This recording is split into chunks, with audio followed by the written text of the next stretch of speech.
ఇక్కడ మళ్ళీ America Israel ఇరాన్కి సంబంధించినటువంటి యుద్ధం ఏదైతుందో మరొకసారి 2 రోజుల్లో ఇదే పాకిస్తాన్ కేంద్రమైనటువంటి ఇస్లామాబాద్ వేదికగా మళ్ళీ అమెరికా మరియు ఇరాన్ చర్చలు ఉండేటువంటి అవకాశాలుగా తెలుస్తూ ఉంది. ఇస్లామాబాద్ వేదికగానే ఇరాన్ అమెరికా శాంతి చర్చలు అంటూ చూస్తున్నాం. ఆ దిశగానే ట్రంప్ సంకేతాలు. ఇంకా చూడండి, ట్రంప్ ఆల్రెడీ చెప్తున్నాడు 2 రోజుల్లోగా ఇస్లామాబాద్లో మళ్ళీ శాంతి చర్చలు ఉంటాయని చెప్తున్నాడు.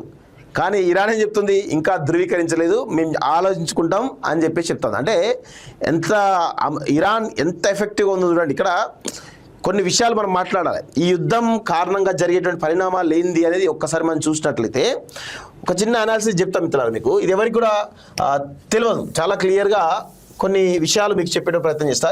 ఈ ప్రపంచంలో 4 మతాలు చాలా క్లియర్గా ఉంటాయి. ఒకటి హిందూ మతం,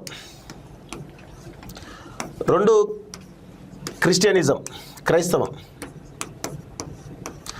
3 ముస్లిం మతం,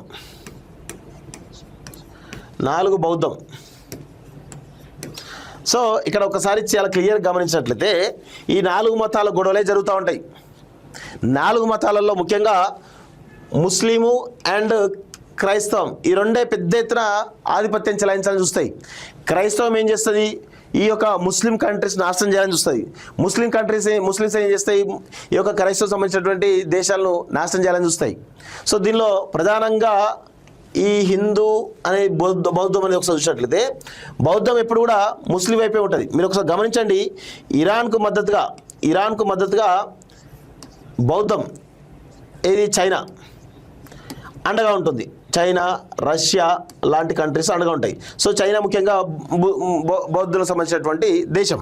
ఓకే, ఇక్కడ క్రైస్తవానికి సంబంధించిన దానిలో ఇక్కడ హిందూ మతం కొంత కంట్రోల్ పెట్టే ప్రయత్నం చేస్తూ ఉంటుంది. అందుకే అమెరికా చేతిలో మోడీ కీలు బొమ్మ. హిందూ మతం అంటే ఏంది, భారత్. ఇక హిందూ మతం అంటే భారత్ అనుకోవాలి. సో ఇది ఎవరికి కూడా అర్థం కాని కాన్సెప్ట్. ఇది ఇంకా చాలా లోతుగా చెప్పాల్సిన అవసరం అయితే ఉంటుంది. సో ఇప్పుడు ఇరాన్కు మద్దతుగా చైనా ఉంది కాబట్టి కొంత ఈ యొక్క అమెరికాను కంట్రోల్ చేయగలుగుతుంది ఇరాన్. ఓకే, సో ఇక్కడ ఇరాన్ అంతా చేస్తే ఇక మిగతా దేశాలను కూడా అంతం చేయొచ్చు అనేది వీళ్ళ యొక్క ప్రయత్నం. అందుకే గల్ఫ్ దేశాలలో ప్రధానంగా గుప్పిట్లో పెట్టుకొని ఇక్కడ ఎయిర్ బేస్లను కూడా అమెరికా పెంచుకొని ఫస్ట్ ఇరాన్ నాశనిస్తుంది. తర్వాత పక్కనటువంటి లెబనాన్, ఓమెన్ ఈ కంట్రీలు మెల్లమెల్ల ఒక్కొక్కటి అంతం చేసుకునే పరిస్థితిలో కనబడుతుంది. కానీ ఇరాన్ అంత ఈజీగా ఉంటుందా, అంత ఈజీగా తీసుకుంటుందా? ఇక్కడ చైనా సపోర్ట్ తోటి ఆధిపత్యం అయితే చాలా స్పష్టంగా చెలాయిస్తున్నట్టు కనబడుతుంది. ఇక్కడ క్రైస్తవం గురించి మనం మాట్లాడితే క్రైస్తవం, హిందూయిజం ఎప్పుడు కూడా కొంత సిమిలర్గా ఉంటాయి. సో ఇప్పుడు మనం అమెరికా ఎప్పుడు కూడా భారతదేశానికి మిత్ర దేశమే. సో భారతదేశాన్ని కంట్రోల్ చేసేదే అమెరికా అని చెప్పొచ్చు.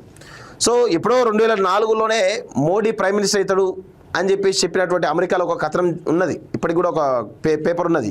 అంటే ఏనాడో చెప్పారు వాళ్ళు మోడీ ఇక్కడ ఉంటారని చెప్పేసి.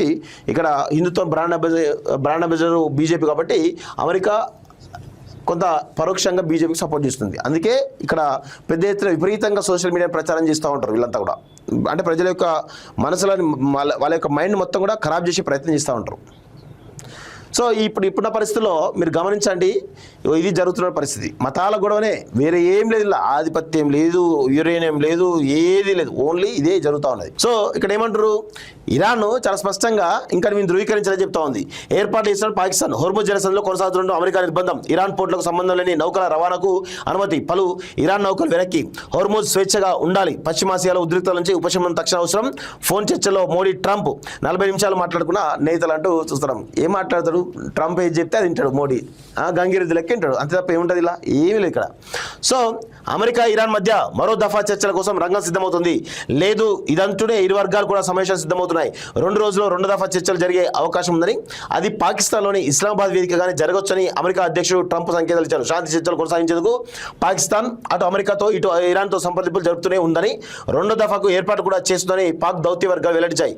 శాంతి చర్చల అంశంపై పాకిస్తాన్తో జరుగుతున్నటువంటి సంప్రదింపులను ఇరాన్ అధికారిక వార్తా సంస్థ IRNA ధృవీకరించింది. అయితే రెండో దఫా చర్చల కోసం వెళ్లే అంశంపై ఇరాన్ ఇంకా ఎలాంటి నిర్ణయం తీసుకోలేదని పేర్కొంది. ఈ వారం చివరిలో ఇస్లామాబాద్ వేదికగా అమెరికా ఇరాన్ మధ్య మరో దఫా చర్చలు జరిగే అవకాశాలని అమెరికా దౌత్య వర్గాలు ఉటంకిస్తూ ఒక వార్తా సంస్థ కథనం ప్రచురించిందంటూ చూస్తాను. సో ఇజ్రాయెల్ దాడితో లెబనాన్లో ధ్వంసమైన భవనాలు అంటూ చూస్తాను. సో ఇదంతా కూడా చాలా స్పష్టంగా గుర్తుపెట్టుకోవాల్సిన అంశం. ఇరాన్ ఏమంటారు, ఇంకా మేము చర్చలకు సిద్ధంగా లేము, మేము ధృవీకరించలేదు అని చెప్పేసి చాలా స్పష్టంగా చెప్తా ఉంది. ఇంకొక వైపు అమెరికా చర్చలు ఉంటాయని చెప్పి పరోక్షంగా సంకేతాలు ఇచ్చింది. మరి ఉంటాయా లేవనేది చూద్దాం.